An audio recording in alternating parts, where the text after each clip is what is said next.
You know that that was an important topic at the time? Or?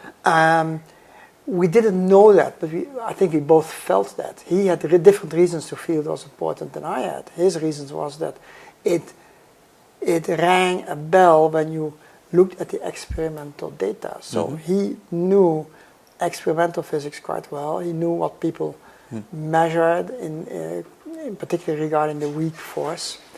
And he realized the weak force had features in it which were unreasonably close to Young-Mills theories. So he thought the weak force must be some form of a Young-Mills interaction. So he took the Young-Mills paper and then said, okay, the particles in that paper are not quite like the particles which I suspect to exist in the weak force, the weak intermediate vector boson. So I changed some of the equations, but then it looks very much like the weak force. I take that theory. But he wasn't particularly strongly aware of the mathematical special nature of the Young-Mills theories.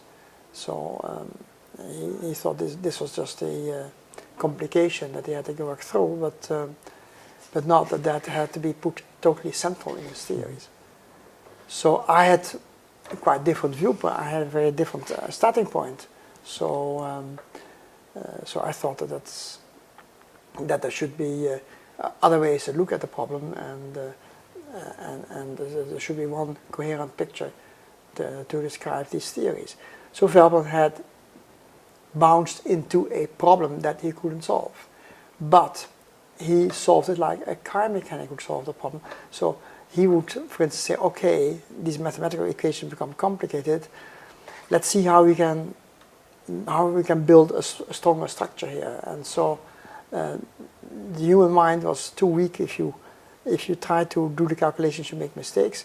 But at that time, the computers were just emerging on the horizon. But the computers were big and bulky machines, extremely slow compared to what we have now. You know, the average mobile telephone has much more computing power than the computers he was working on at the time. And also the way to communicate with the computer was very crazy, because you had to punch your program into carbon cards. And with the machine that punches holes in the cards, and of course you cannot allow you to make any mistake, because you can't repair a hole. Then you have to throw the card away and start again punching.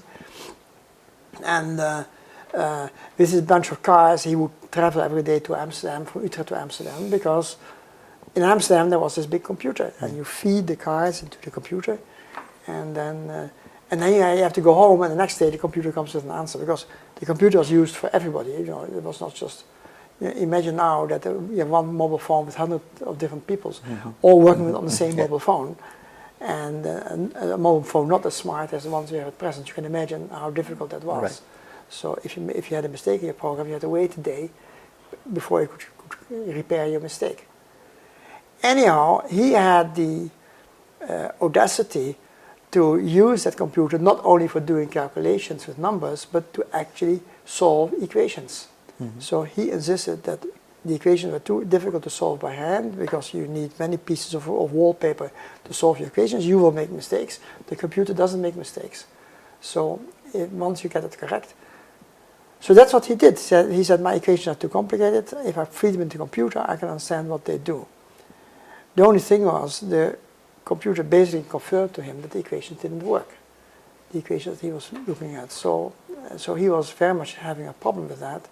But I had my own ideas about how to address these problems, not by doing very lengthy calculations, but by starting with a better insight about what's really going on in this theory.